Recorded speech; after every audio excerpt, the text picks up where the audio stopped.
مشاهدي ومتابعي قناة هوم سبورت في كل مكان، عدنا من جديد. في البداية طبعا حابب من السادة المشاهدين الاشتراك في القناة واللايك للفيديو ليصلكم كل ما هو جديد. وهيا بقى نبدأ حلقتنا. حلقة اليوم بعنوان تحليل لقرعة دوري أبطال أفريقيا والكونفدرالية 2025. الحلقة طبعا أنا بحبها جدا وبنعملها سنويا. عملناها تقريبا دي ممكن تالت أو رابع مرة، مش متذكر بالظبط، ولكن حلقة جميلة جدا جدا. هنتوقع فيها المجموعات لدوري ابطال افريقيا والكونفدراليه. مجموعه الاهلي هيكون فيها منهم، مجموعه الزمالك طبعا بالتوقع لحد طبعا القرعه الرسميه. طبعا بننزل الحلقه دي قبلها بيوم. طبعا الحلقه دي طبعا نزلت الاحد 6. طبعا ان شاء الله يوم الاثنين 7 هتكون القرعه الرسميه. هيا بنا نبدا. طبعا التصنيفات: التصنيف الاول والتصنيف الثاني والتصنيف الثالث والتصنيف الرابع. طبعا اهي منظر الاكواب طبعا بتكون اهي كده. ده التصنيف زي ما قلت لكم. في كل كوب من الاربعه دول انا حضرتهم طبعا قبل التصوير، اربع فرق. انا اختار طبعا من هنا الاول الثاني الثالث الرابع، ولكن طبعا هم بيبتدوا من التصنيف الرابع لحد التصنيف الاول. طبعا نبتدي من التصنيف الرابع ونشوف هيطلع لنا مين. طلع لنا فريق جيولوبا. طبعا هي في فرق اساميها غريبه شويه واول مره تقريبا بتشارك في البطوله. طبعا هنكتبه يبقى ده رابع المجموعه الاولى. معلش طبعا في فرق مجهوله في الاول كده. التصنيف الرابع دايما بتكون الفرق مجهوله. خلاص طبعا الفريق اللي طلع خلاص نشيله. نروح للتصنيف الثالث. طبعا الفرق هتبتدي تتقل بقى شويه وهيكون في فريق اتقل بكتير. طبعا طلع لنا فريق سجرادا اسبرانسا. طبعا الفريق ده كان واجه الزمالك قبل كده في دوري ابطال افريقيا من سنتين او من 3 سنين. طبعا لما كان هو وبترو اتلتيكو والوداد والزمالك في مجموعه واحده. التصنيف الثاني طبعا الفرق هتبتدي تزيد اكثر قوه. التصنيف الثاني طبعا فريق يانج افريكانز التنزاني. طبعا فريق يانج افريكانز التنزاني طبعا لو نتذكر واجه الاهلي السنه الماضيه في مباراتين، وكمان له رقم ايجابي ان هو الفريق الوحيد اللي سجل فيه الاهلي في دوري ابطال افريقيا النسخه الماضيه في شباك محمد الشناوي في ماتش تنزانيا، وخلص المباراه 1-1. طبعا كان سجل بيرسي تاو، وفي الاياب طبعا لو نتذكر كان سجل حسين الشحات هنا في القاهره في مباراه كانت كويسه جدا.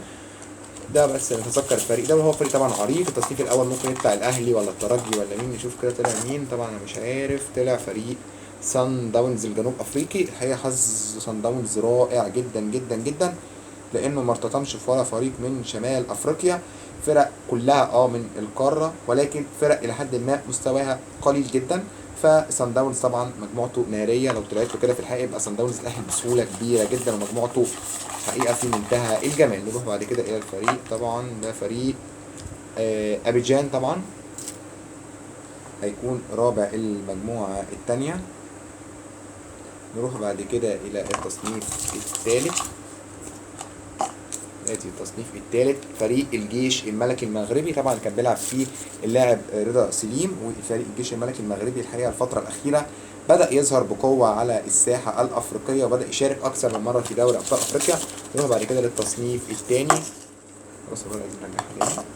طلع لينا فريق شباب بلوزداد الجزائري.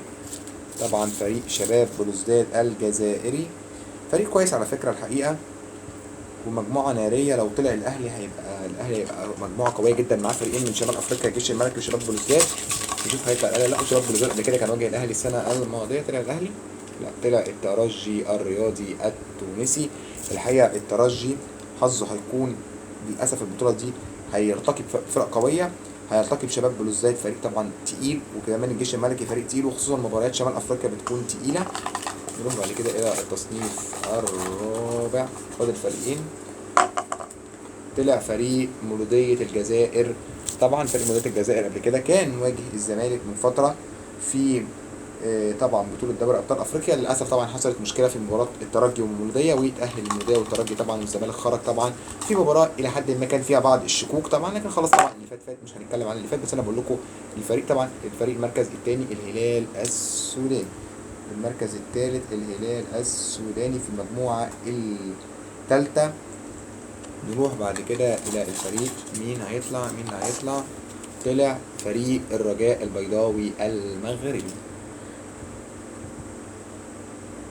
ثم مين ممكن يطلع؟ هل ممكن الأهلي وتبقى مجموعة كمان قوية على الأهلي ولا مين؟ طبعا أنا مش شايف، أنا بختار كده عشوائي. طلع لنا مين؟ الأهلي فعلا زي ما قلت. الأهلي مجموعة الحقيقة قوية ومجموعة نارية. معاه فريق الرجاء المغربي. أنا شايفه ممكن يكون من اقوى الفرق التصنيف الثاني بعد بيراميدز في وجهه نظري، والهلال كمان، الهلال السوداني مش هتبقى قويه مع الاهلي، وخصوصا لو المباراه هتلعب في مودرمان. انا ما اعرفش هتلعب ولا لا، لان لسه طبعا الموضوع ده بياخد اشتراطات من الكاف قبل المباراه بشويه، فطبعا شيء مش متاكد. بعد كده المجموعه الرابعه اكيد طبعا في التصنيف الرابع معانا فريق اكيد من ياما طبعا، فريق مجهول الحقيقه، انا ما اعرفوش، ما اقدرش اتكلم عليه ان هو فريق مجهول. وطبعا التصنيف الثالث خلاص طبعا من غير ما نفتح معروفه، هو اورلاندو بايرتس جنوب افريقي في مجموعه بيراميدز. بيراميدز كمان مجموعه ناريه بيراميدز، لانه هيكون معاه فريق قوي جدا بيراميدز طبعا، وهيكون معاه فريق ناري وهو فريق مازيمبي. طب مازيمبي دلوقتي طبعا اداؤه مش زي كل وقت، ولكن برضك سيظل فريق مازيمبي فريق كويس، وقدر يفوز السنه الماضيه على بيراميدز ويخرجه من دوري ابطال افريقيا، فلازم نعترف ان مازيمبي فريق قوي. فهل بيراميدز يقدر ياخد طاره من مازيمبي للعام الماضي ولا لا؟ طبعا كل ده وهمي، طبعا دي قرعه وهميه احنا بنعملها، مش القرعه الحقيقيه، دي قرعه وهميه احنا بنتكلم فيها مع بعض. طبعا هقول لكم وجهه نظري في القرعه كده نختم حلقتنا. انا شايف بالنسبه لي طبعا سان داونز المجموعه اللي فيها سهل جدا، الترجي مجموعته لحد ما قويه شويه، الاهلي مجموعته قويه برضك، وبيراميدز معاه فريق قوي هو مازيمبي، ومعاه فريقين لحد ما ضعاف ممكن يجمع منهم نقط. انا شايف بالنسبه لي اقوى مجموعه للاهلي اذا وقف فيها، انا شايف ان هو يرتقي بحد من الرجاء او بيراميدز في التصنيف الثالث، من التصنيف الثاني عفوا. هيكونوا فريقين قويين جدا، الرجاء وبيراميدز فريقين قويه. بالنسبه لي بيراميدز نمبر 1، الرجاء المغربي نمبر 2، لان انت لما تواجه فريق من نفس بلدك بتكون في قوه شويه. من التصنيف الثالث انا شايف هو الهلال فريق قوي، ولكن انا شايف ممكن اقوى يكون دلوقتي الجيش الملكي، على اساس ان هو فريق مغربي وكده، فهيكون الفرق شمال افريقيا اقوى شويه من فرق الهلال السوداني. وفي المركز الرابع طبعا شايف اقوى فريق هو مولوديه الجزائر اللي طلع معانا في القرعه، عن طبعا فريق جيلوبا وابيجان ومنياما والفرق الغريبه دي طبعا. ده بالنسبه لي هتكون اقوى مجموعه الاهلي. اسهل مجموعه الاهلي طبعا اذا واجه الاهلي هيكون معاه طبعا من التصنيف الثاني، انا شايف ان هو ممكن، انا شايف يكون فريق يانج افريكانز التنزاني لحد ما واجهه السنه اللي فاتت وعارفه، وفريق مش من شمال افريقيا، لان قلت لك التصنيف الثاني شباب بلوزداد من شمال افريقيا، والرجاء من شمال افريقيا، وبيراميدز من شمال افريقيا، فيكون اسهل فريق اللي هو يانج افريكانز. ان التصنيف الثالث زي ما قلت لكم انا شايف طبعا الهلال كويس، والجيش الملكي كويس، اورلاندو ممكن سجراده يكون اقل فريق، وممكن بعديه اورلاندو. في التصنيف الرابع اي فريق سواء جيلوبا او ابيجان او منياما، لو واجه اي فريق منهم هيكون سهل جدا، لكن المهم يبعد عن المولوديه، لان المولوديه برضك فريق شمال افريقيا، وفرق شمال افريقيا بتكون قويه جدا. كده طبعا وصلنا لنهايه الجزء الاول من حلقتنا، وهو قرعه دوري ابطال افريقيا. طبعا لسه معانا الجزء الثاني من الفيديو قرعه الكونفدراليه. هنروح طبعا اجيب لكم اكواب الكونفدراليه ونرجع على طول نكمل حلقه. زي ما قلت لكم رجعنا طبعا الى الجزء الثاني من الفيديو، وهو قرعه الكونفدراليشن كاب او الكونفدراليه الافريقيه. طبعا الكونفدراليه السنه دي مختلفه شويه في نقطه، ان القرعه هتكون 3 تصنيفات فقط، مفيش زي كل سنه تصنيف رابع. التصنيف الاول زي ما هو، التصنيف الثاني زي ما هو، والتصنيف الثالث هيكون الثالث والرابع، الفريق الثالث والرابع مع بعض، فهنختار من الثالث والرابع مع بعض يعني. فنبدا من الثالث والرابع. ماشي، فرق مجهوله كتير هقول لكم اساميها في الاول، انا مش عارفها شخصيا، يا رب بس اكون عرفت اساميها. فريق اسمه روبا تقريبا، انا نقلت اساميهم طبعا، ولكن يعني ايه، مش ما عرفتش يعني ايه اساميهم قوي او اوصل لهم. فرق معظمها مجهوله. وفريق لواندا، انا بقول لكم فرق مجهوله جدا طبعا، فمش هعلق عليهم طبعا لانها فرق مجهوله، انا ما اعرفش. نروح على التصنيف الثاني، في فرق بقى نبدا نعرفها. فريق اسك، طبعا اسك الموسى فريق كويس على فكره، فنحطه طبعا معانا في المجموعه الاولى والتصنيف الثاني. نروح بقى كده على التصنيف الاول، الفرق بقى اللي هتبدا بقى الفرق التقيله تظهر. طلع لنا اتحاد العاصمه الجزائري. طبعا اتحاد العاصمه الجزائري طبعا كان المفروض يشارك السنه الماضيه في النهائي، ولكن طبعا هو انسحب للاسف امام نهضه بركان اللي لعب طبعا قصاد الزمالك في النهائي. ولكن اتحاد العاصمه كان فريق قوي جدا. وممكن اقول حاجه طبعا، من حسن حظ الزمالك ان اتحاد العاصمه خرج. الزمالك طبعا يقدر يكسب اي حد، ولكن كان هيبقى مباراه قويه جدا، هتبقى اقوى من مباراه نهضه بركان. نهضه بركان فريق كويس وكل حاجه، ولكن اتحاد العاصمه انا شايفه من اقوى الفرق اللي في الكونفدراليه السنه دي، وممكن يكون هو تاني اقوى فريق بعد الزمالك. بعد كده طبعا هي التصنيفات الثالثه والرابعه. فريق غريب طبعا، شباب قسطنطينه، فريق عارفه الحمد لله طبعا، شباب قسطنطينه الجزائري. فريق على فكره كويس، ولكن كان بيشارك في دوري ابطال افريقيا مع مجموعه الاسماعيلي في 2019، ولكن للاسف الشديد طبعا بقاله فتره مختفي، فطبعا نسينا طبعا الفريق، ولكنه فريق كبير وله اسم وتاريخ. فريق انيمبا مجموعه كويسه على فكره المجموعه دي. ويا ريت الزمالك ما يطلعش فيها طبعا. اتمنى طبعا الزمالك يكسب اي حد مالناش حاجه، ولكن مجموعه قويه وفيها فريق من شمال افريقيا، من ينبع برضك فريق واخد دوري ابطال افريقيا مرتين، ففريق له اسمه برضك وله تاريخه. نروح بعد كده طلع الصفاقسي التونسي، مجموعه ناريه الحقيقه، مجموعه في منتهى القوه. صاحب التصنيف الاول اللي هيطلع في المجموعه دي هيكون فريق ناري، بتكون مجموعه ناريه، ممكن تكون دي اقوى مجموعه في الكونفدراليه. طلع مين؟ فريق سيمبا التنزاني. سيمبا التنزاني. بعد كده ادي فريق فريق اسمه بوتش. طبعا فرق الكونفدراليه انا الفرق اصلا انا مش عارفها الحقيقه، اسامي انديه غريبه قوي يعني، ما مش عارفهم قوي غير الانديه، خصوصا التصنيف الثالث والرابع صعبين قوي الحقيقه.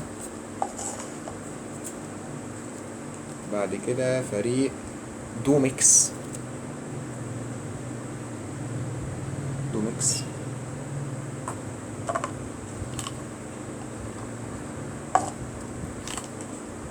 نروح بعد كده الى فريق الملعب المالي من التصنيف الثاني، الملعب المالي. ومن التصنيف الاول هيكون مين؟ الزمالك ولا مين؟ اعتقد مين ده؟ شوف كده، الزمالك ولا فريق نهضة بركان؟ فريق نهضة برك. كده في مفاجأة نارية، الزمالك والمصري في مجموعة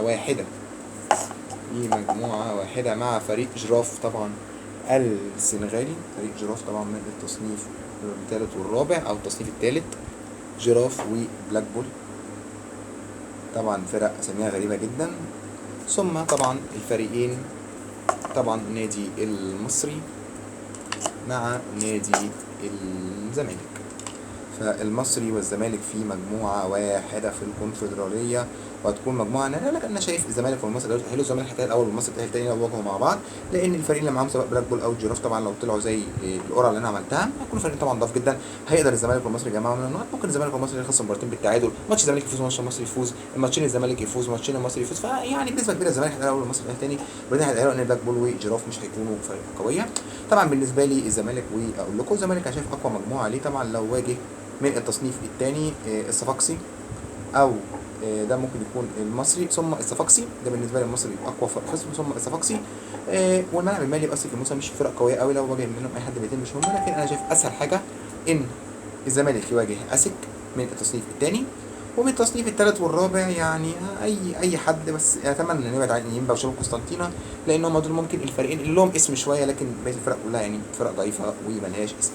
طبعا في نهايه الحلقه بالتوفيق طبعا للاهلي في بطوله دوري ابطال افريقيا، وبالتوفيق للزمالك في الكونفدراليه الافريقيه، وان شاء الله نشوف السوبر افريقي السنه القادمه في 2025 يكون لتاني مره على التوالي الاهلي والزمالك، والكره المصريه تترفع اكتر واكتر، وبطولات تزيد، دوري ابطال افريقيا يزيد الاهلي، كونفدراليه يزيد الزمالك، سوبر افريقي نشوف فيه مباراه قويه. بالتوفيق طبعا كمان للمصري والبيراميدز ان هم يوصلوا طبعا للادوار المتقدمه.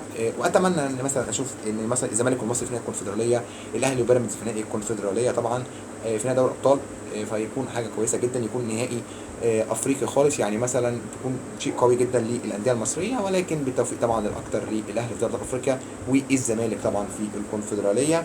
ولكن طبعا المصري وبيراميدز نتمنى ان هم يوصلوا لادوار متقدمه، ولكن ما اقدرش اقول اتمنى تتويجهم بالبطوله، لان طبعا في الزمالك والاهلي طبعا اكبر ناديين في الشرق الاوسط واكبر ناديين في مصر، وهم طبعا اتمنى نشوف معاهم السوبر الافريقي السنه القادمه. والسنه حلقتنا طبعا كده خلاص، الحلقه انتهت. شكرا على المشاهده، ما تنسوش في نهايه الحلقه الاشتراك في القناه، لايك للفيديو عشان كل ما جديد. شوفوا الحلقات اللي نزلت قبل كده، انتظروا الحلقات القادمه، حلقات قويه جدا. لسه دوري ابطال اوروبا مكمل بالنظام الجديد وبالحلقات القويه معاكم، الدوريات الكبرى وحلقاتها معانا طبعا ان شاء الله. الحلقه القادمه اللي نازله حلقه توقعات الدوريات الخمسه الكبرى، نازله خلال ايام ان شاء الله. كل ده نازل الايام القادمه، حلقات قويه جدا، شغل عالي جدا. شكرا على المشاهده.